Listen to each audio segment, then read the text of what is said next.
Chamber of commerce and industry के अहदेदारान की बिजली के भारी टैरिफ, फिक्स चार्जेज और टैक्सों की भरमार के खिलाफ press conference Lahore chamber of commerce के सदर मियां अबू जरशाद, सीनियर नायब सदर खालिद उस्मान, नायब सदर शाहिद नजीर और साबिक सदर LCCI मियां मोहम्मद अली और दीगर ने की। प्रेस कॉन्फ्रेंस करते हुए अहदेदारान का कहना था कि दुनिया के मुकाबले में पाकिस्तान में बिजली का नर्ख दुगना है। MDI और फिक्स चार्जेस अवाम और संतों पर बोझ बन चुके। बिजली बिल और टैक्सों का मजमुआ नाकाबिले बर्दाश्त हो चुका। IPPs के जालिमाना मुआहदे फौरी खत्म किए जाएं ताकि सालाना 2100 अरब बचाया जा सके। बिजली रेट्स रोजाना बढ़ाने की बजाय कम से कम 6 माह की पॉलिसी दी जाए। 20,000 मेगावाट बिजली सिस्टम से निकाली जाए। 70% इंडस्ट्री बंद हो चुकी। एक्सपोर्ट करना मुहाल हो गया। सनतें तेजी से बंद हो रही हैं। अब नहीं तो कब। आपके इल्म में है कि कारोबारी तकबे को जिस तरीके से मुश्किलात पेश आ रही हैं, खास तौर पे बिजली की वजह से हमारी एक्सपोर्ट पे जो असर पड़ रहा है, उसके सिलसिले में हम आपको आज तकलीफ दी है। हमें आज़ाद हुए 77 ईयर हो गए हैं, मगर हर हुकूमत यही कहती आई है कि जल्द मुआशी हालात बेहतर हो जाएंगे, मगर ये सुनने को कान तरस गए कि मुल्क तरक्की याफ्ता बन चुका है, आखिर कल ही क्यों, आज क्यों नहीं। इसके बारे में एक शायर कहता है, रहेगी वादों में असीर कब तलक खुशहाली, हर एक बार ही कल क्यों, कभी तो आज हो। मसाइल तो और भी बहुत हैं, लेकिन आज आपको इसलिए दावत दी गई है कि पाकिस्तान में बिजली के नरखों के ऊपर भरमार टैक्सों की है। आपके इल्म में है कि बिजली के बगैर कोई इंडस्ट्री चल ही नहीं सकती। हर वक्त बिजली की कॉस्टिंग को देखते रहते हैं, कभी समर पैकेज, कभी विंटर पैकेज, मगर ये शॉर्ट टर्म पैकेज की 2-3 माह की वजह से ना एक्सपोर्ट के ऑर्डर कंप्लीट हो सकते हैं, न लोकल प्राइसेस कंट्रोल हो सकती हैं। इस वक्त इंडिया में 7 सेंट के करीब बिजली का रेट है, बांग्लादेश में 8.5 और 9 सेंट के करीब है, ताजिकिस्तान में 2 सेंट रेट है, सिर्फ 2 सेंट। श्रीलंका में तकरीबन 11-12 सेंट के करीब है, हमारे यहाँ तकरीबन 16 सेंट के करीब बिजली का रेट है। इसका मतलब कि पाकिस्तान अपने खित्ते में सबसे महंगा बिजली का रेट होने की वजह से एक्सपोर्ट पे वाज़ेह असर आता है। इससे ज़राअत पे, संतों पे, तजारत पे हर जगह इफेक्ट आता है। एक IPPs के कैपेसिटी चार्जेस के जो जालमाना हम पे नाफज किया गया है, जो तकरीबन 2111 अरब रुपया है, जो एवरेज 19 रुपए पर यूनिट के करीब बनता है, इसको किसी तरीके से इस कौम को आजादी दिलाई जाए। ये हर घर का मसला बना हुआ है। IPPs का ऑडिट कराया जाए, MDI फिक्स चार्जेस को खत्म किया जाए। एक फैक्ट्री पहले ही बंद है, उसके ऊपर फिक्स चार्जेस लगा दिए जाएं। क्योंकि तुम्हारे पास 100 kVA का अगर कनेक्शन है तो हमें इतने % हमें फिक्स चार्जेस दो ही दो। इंडस्ट्री तो पहले ही बंद है, उसका क्या हल करेंगे आप। लैंड लॉसेस पंजाब में सबसे कम है। मैं समझता हूँ कि हर वक्त बिजली का रोना, इसको असेंबली में बैठ के एक दफा इसके ऊपर डिसीजन कर लें कि आया हमने 16 सेंट पे ही बिजली देनी है कि आया हमने पाकिस्तान की तरक्की करानी है कि नहीं करानी। इसके ऊपर इश्द जरूरत है कि इस मामले को टेकअप किया जाए।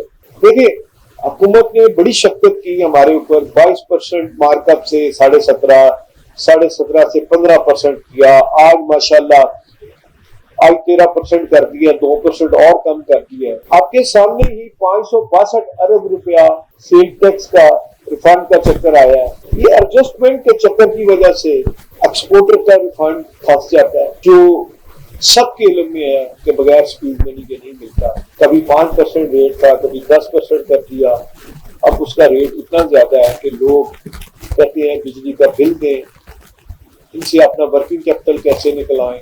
तो ये चीजें भी आपके सामने है। लिहाजा हमारी एक ही हुकूमत से अपील है, खुदा के लिए कैपेसिटी चार्जेस के मद में जो हमें IPPs का टीका लग रहा है, इससे मेहरबानी करके हमारी निजात दिलाई जाए। नहीं तो इंडस्ट्री, यकीनन आपकी इंडस्ट्री तबाही के किनारे पे पहुंच चुकी है।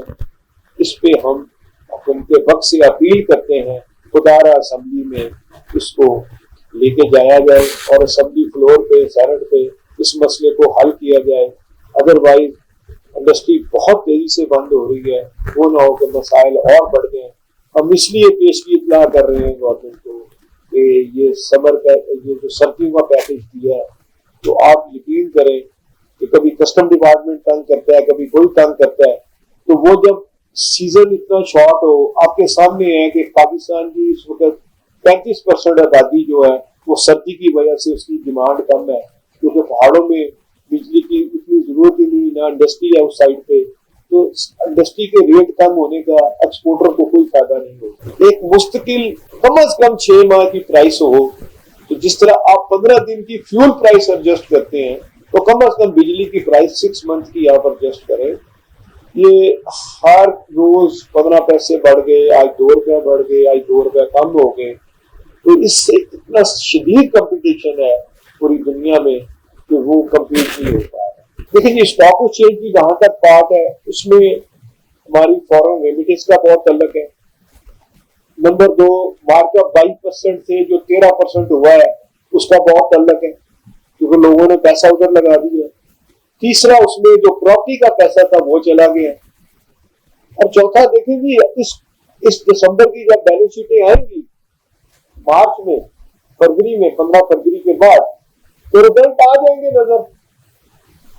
मगर अगर इसकी प्राइस अगर आप ₹5 में देखें तो 1,15,000 या 1,20,000 बहुत थोड़ी है, क्योंकि 2017 की प्राइस अगर आप डॉलर में कैलकुलेट करें तो इसकी मार्केट प्राइस 1,35,000 होनी चाहिए, मगर क्योंकि आपके रुपए की डिवैल्यूएशन हो गई है उसकी वजह से इसकी प्राइस ऊपर है। अब ये भी देखिए कि 2017 में 16 में आपकी स्टॉक एक्सचेंज उस वक्त डॉलर आपका 90 और 100 की रेंज में था, अब डॉलर 280 की रेंज में है। कम से कम आप परसेंटेज की देख लें, कैलकुलेट कर लें, तो ये वॉल्यूम 1,35,000 के साथ से जाए तो कम से कम जाके उस वक्त डॉलर की जो डिवैल्यूएशन हुई है वहां जाके कैलकुलेशन होती है। देखिए, ये जो पॉलिटिकल इंस्टेबिलिटी है, जो इकोनॉमीज होती हैं उनको जो सबसे इकोनॉमी, कोई भी किसी मुल्क की इकोनॉमी या मईशत है, उसको जो चीज सबसे ज्यादा पसंद है, जिसके अंदर वो सबसे ज्यादा ग्रो करती है, वो होती है पॉलिटिकल स्टेबिलिटी। तो जाहिर है चूंकि हमारे मुल्क में इस वक्त पॉलिटिकल स्टेबिलिटी नहीं है, और हमने हमेशा ये बात की है, लाहौर चैम्बर ने भी हमेशा ये बात की है, हमने हर फोरम के ऊपर ये बात की है कि ये बहुत बुरी तरह कॉस्ट कर रही है। आप देखें कि जब भी कोई मुल्क के अंदर इंस्टेबिलिटी होती है तो उसके अपने कॉन्सिक्वेंसेज हैं। अभी आपने पिछले दिनों भी देखा, जब हुआ तो कंटेनर्स पकड़े जाते हैं, एक्सपोर्ट्स का हर्ज होता है, इंडस्ट्री तक पहुंचना मुश्किल हो जाता है। ये सारी चीजें मिलकर बेसिकली जो है ना वो कॉस्ट कर रही है इकोनॉमी को। और अगर हमारा इस मुल्क का पहला मसला ही इकोनॉमी है, तो मेरा ख्याल है कि फिर हमें सबसे ज्यादा इंपॉर्टेंट है कि इस मुल्क में एक डायलॉग शुरू होना चाहिए। सबको अपनी अपनी जगह के ऊपर जाना चाहिए, एक बड़ा डायलॉग शुरू होना चाहिए, उसके बाद ही हम, मेरा ख्याल है कि अगले स्टेप के ऊपर जा सकते हैं। मोहतरम, आप कह रहे हैं बिजली के रेट तो बढ़ते हैं बार बार, लेकिन कौन से ऐसे टैक्सेस है जिसकी वजह से इकोनॉमी हमारी पीछे जा रही है? दूसरा, चीफ जस्टिस ऑफ पाकिस्तान ने भी आज एक कमेटी बनाई है जिसमें चैम्बर को भी मेंबर रखा है, तो जो 6,000 केसेस है टैक्सेस के सुप्रीम कोर्ट में पेंडिंग, उसके लिए क्या तदाबीर देगा? देखिए, जो टैक्सेस, जो केसेस हैं, उनमें से बेशुमार केसेस ऐसे हैं जो वो नाजायज तौर पर बना दिए जाते हैं, और फिर वो एक पाइल अप कर दिया जाता है कि इतने हजार अरब रुपए के टैक्सेस जो है ना उसके अंदर, लेकिन जब आपको पता है वो अदालतों के अंदर जाते हैं, वो चलते हैं, तो वो फिर उनकी वो हैसियत उन केसेस की उस तरह नहीं होती। लेकिन वैसे नजर आ रहा होता है कि जितने 100 अरब रुपए के जो टैक्सेस के केसेस हैं वो अदालतों के अंदर पेंडिंग है। देखिए, प्रॉब्लम इस वक्त मुल्क में इन्फ्लेशन है, और इन्फ्लेशन, देखिए जब हम कहते हैं ना इन्फ्लेशन 5% है इस वक्त हमारी, तो बेसिकली इसको समझने की जरूरत है। पिछले 2-3 सालों के अंदर हमारी आमदनों में कोई इजाफा नहीं हुआ, सबकी आमदन उसी जगह पे खड़ी है या शायद कम हुई है। लेकिन इन्फ्लेशन 5% का मतलब है कि पिछले साल पहले चीजें 30% की शरह से बढ़ रही थी, अब चीजें 5% की शरह से बढ़ रही हैं। दिस डजंट मीन, इसका यह मतलब हरगिज नहीं है कि चीजों की कीमतें कम हो गई हैं।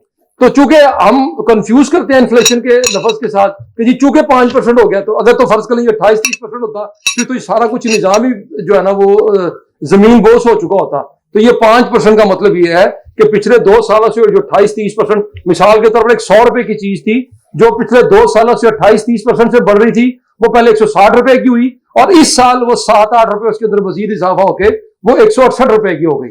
और दूसरी तरफ आप आमदन का चेक कर लीजिए, वो तो हम सबकी आमदनें जो है ना वो नजर आ रहा है कि नीचे की तरफ गई है। इसलिए इन्फ्लेशन से हमें कंफ्यूज नहीं होना चाहिए कि हमने कम कर लिया, लेकिन इसका इंपैक्ट आज भी उतना ही है जितना पिछले साल में। बहुत बहुत शुक्रिया जी अशरफ बेताब साहब। आपका जो सवाल से पहले मैं चाहता हूँ कि जो असल टॉपिक है आज का उसमें थोड़ा एड ऑन कर दूँ। सदर साहब ने काफी इसमें गुफ्तगू कर ली है। सिर्फ 3 चीजें ऐसी हैं। देखिए, IPPs के ऊपर गवर्नमेंट की कुछ मजबूरियां हैं, IPPs के ऊपर इंटरनेशनल मुआहदे हैं, IPPs के ऊपर हमें IMF का दबाव है, इसलिए वो एक प्रोसेस बड़ा स्लो है।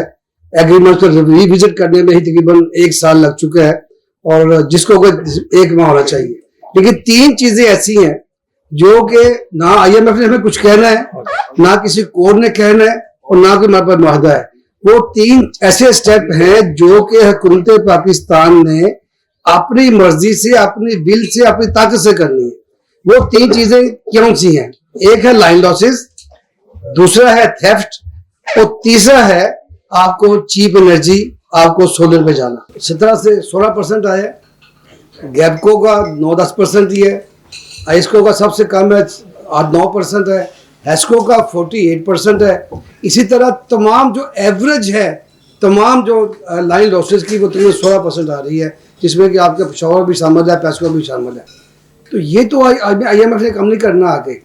जनाब जो अभी वज़ीर दाखिला हमारे हैं नकवी साहब ने, जब वो पंजाब के चीफ मिनिस्टर भी थे, बड़ी सी कैंपेन चलाई उन्होंने ओवर बिलिंग को कंट्रोल करने के लिए। ओवर बिलिंग भी एक इनडायरेक्टली चोरी ही है। अच्छा, बहुत मेहनत की उन्होंने और 6 करोड़ यूनिट की उन्होंने ओवर बिलिंग पकड़ी। अब चाहिए ये था ना कि 1-2 महीने में उसका फैसला हो जाता, वो फैसला नहीं करवा सके। अभी उन्होंने जब वो मिनिस्टर बने FIA के, तो आई अप्रिशिएट कि उन्होंने दोबारा फिर उसी टॉपिक को छेड़ा कि जो ये ओवर बिलिंग के 8-10 करोड़ यूनिट है, ये किसका क्या बना।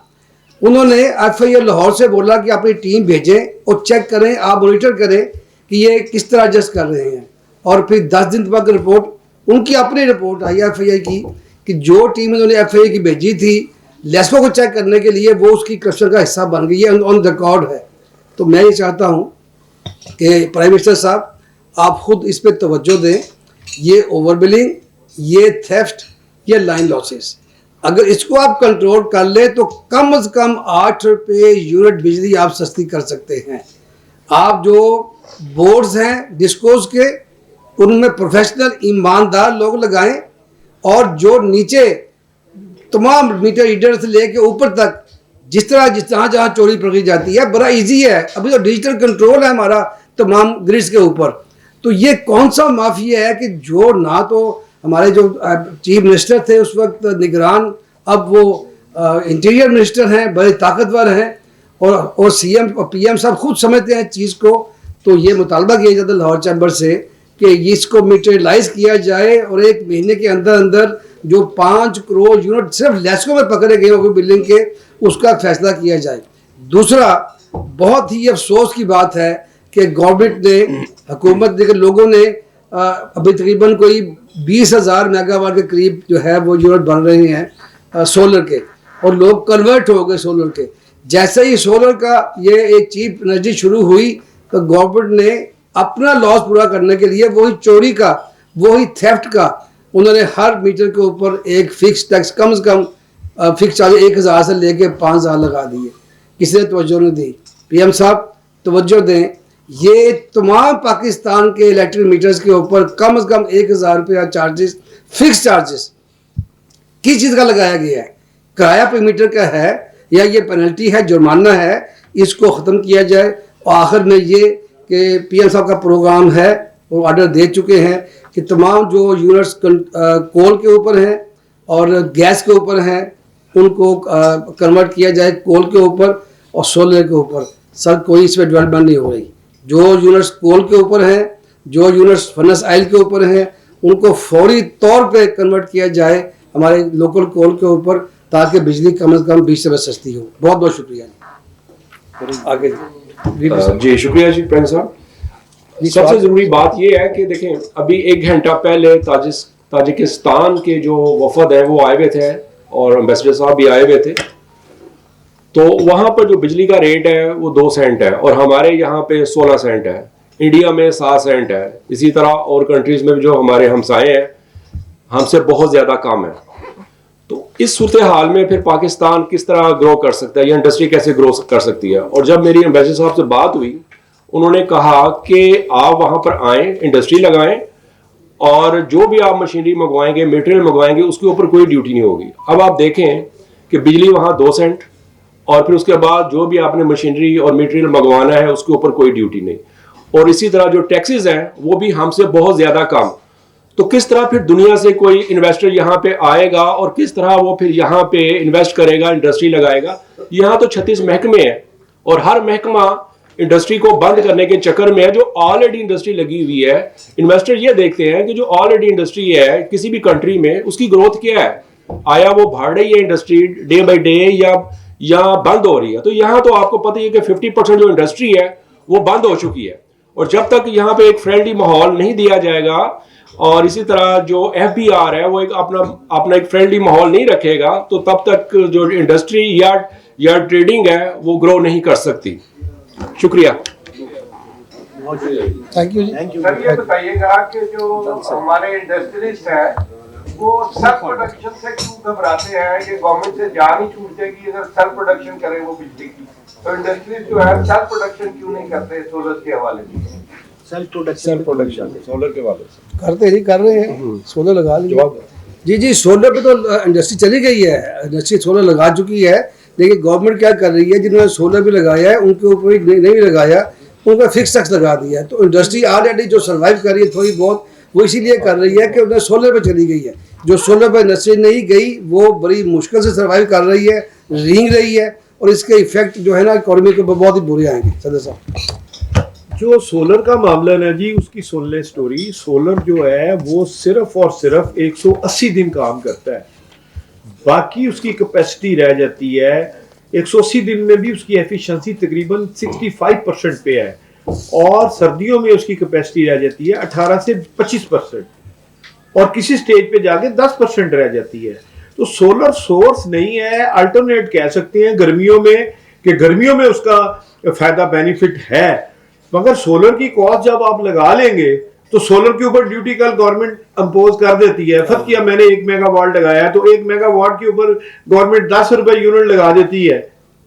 तो प्राइस तो आपने सोलर लगा ली और अगली असेंबली आगे उसकी प्राइस इंक्रीज कर देती है, तो बिजनेसमैन कहाँ जाएगा?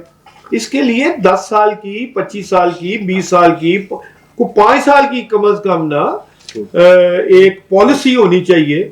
देखिए इंडिया का सिर्फ 15 किलोमीटर का एरिया गुड़गांव $350 अरब की आईटी की एक्सपोर्ट करता है। हमारे यहाँ आईटी का सिस्टम ही नहीं चल रहा, नेट ही नहीं चल रहा। तो हमारे कम से कम एक पॉलिसी असेंबली में बैठ के ये फाइनल किया जाए कि भी सोलर की पॉलिसी 10 साल के लिए है, 10 साल के ऊपर उसके ऊपर टैक्स नहीं लगाएंगे। बजट पूरा नहीं होता, IMF कहता है इस पे टैक्स क्यों नहीं लगाया? क्योंकि हम कर्जे ले रहे हैं। और देखें हैरानगी की बात, आपने असेंबली में तनख्वाहें बढ़ा दी, सब बढ़ाते जा रहे हैं, इधर लोगों का सोर्स ऑफ इनकम कम होता जा रहा है। तो कम से कम असेंबली में बैठ के ये जमहूरियत का कोई फायदा पहुंचा दें। इस जमहूरियत का हमें क्या मिला अभी तक सिवाय सड़कों पे झगड़े और बिजली की प्राइस ऊपर होने के अलावा हुआ क्या है? इंडस्ट्री बंद हो रही है। ये तो अल्लाह का शुक्र है कि हाफिज साहब ने, चीफ ऑफ आर्मी स्टाफ ने 343 से डॉलर को 278 पे ले आए हैं, स्मगलिंग को कंट्रोल किया है। उसकी वजह से आपकी स्टेबिलिटी आई है। जो असल ग्राउंड रियलिटी है वो तो बात असल ये है। मगर जब तक आपने ये काम ना किया तो आपका मामले जो बिजली की, जो कम से कम जहां तक बात है, अगर बिजली की प्राइसेस आपने 12 सेंट 10 सेंट पे ना लाए तो मैं समझता हूं कि आपकी एक्सपोर्ट बनानी बहुत मुश्किल हो जाएगी। प्लीज। बहुत शुक्रिया प्रेसिडेंट साहब। बस एक चीज जो ऐड ऑन करना चाह रहा हूँ, देखिए गवर्नमेंट्स, ये सारे आप लोग जितने सीनियर माशाल्लाह रिपोर्टर्स बैठे हैं, सारी हम बातें पहले से भी करते आ रहे हैं। जब तक स्टेबिलिटी नहीं होगी ना, पॉलिसीज के अंदर कंसिस्टेंसी नहीं होगी, आपका कुछ भी नहीं हासिल हो सकता। मेरी गुजारिश है गवर्नमेंट से कि फौरी तौर पर एनर्जी पॉलिसी बनाएं और अगले 5 साल का प्लान मुरतब करें, जिसके अंदर एक बिजनेसमैन को फोरसी करना, फोरकास्ट करना आसान हो सके। एक तो कंसिस्टेंसी ऑफ पॉलिसीज का बहुत इशू है, और जिस तरह मियां साहब ने बोला कि कोई ऐसा इशू नहीं है, ये गवर्नमेंट को हम बार हम बता रहे हैं जो गवर्नमेंट का काम है। गवर्नमेंट का काम है थेफ्ट कंट्रोल करना, और गवर्नमेंट का काम है कि ये जो लाइन लॉसेस है उनको कवर करना। हमारे मुल्क में एक बहुत बड़ा अलमिया है कि यहाँ पे इंडिपेंडेंट स्टेट्स भी बनी हुई है। आप पंजाब में आ जाएंगे तो पॉलिसी डिफरेंट है, आप जैसे ही फाटा रीजन में चले जाएंगे तो पॉलिसीज डिफरेंट है। उधर आपकी इनपुट कॉस्ट इलेक्ट्रिसिटी से रिलेटेड बहुत कम है। तो एक तो पैरिटी होनी चाहिए पूरी पाकिस्तान के अंदर, और इन चीजों को फौरी तौर पे कवर करना चाहिए। अगर आप चाहते हैं कि आपकी मशरूम ग्रोथ हो, मैन्युफैक्चरिंग सेक्टर ग्रो करे, और गवर्नमेंट इस हवाले से जो टैक्सेस, इनडायरेक्ट टैक्सेस कलेक्ट कर रही है आपके यूटिलिटीज के अंदर, उसको डायरेक्ट टैक्सेस में कन्वर्ट करे। तो एनर्जी पॉलिसी और consistency of policies across the board, उसकी बहुत जरूरत है। बहुत शुक्रिया। एट द एंड मैं ये गुजारिश करूं, कल 4 बजे पूरे चेयरमैन FBR आ रहे हैं, तो आपसे गुजारिश है कि जरा 15 मिनट पहले आ जाइए, ताकि कैमरे 3:45 तकरीबन उन्होंने टाइम दिया है, तो 3:45 आपके कैमरे लगे हो। 3:30 का हमने दिया है दावतनामा आपको, तो प्लीज कल आप लोगों ने चेयरमैन FBR के ऊपर कल वो तशरीफ आ रहे हैं, उसके लिए अभी आपको ये दावतनामा। Thank you very much, please.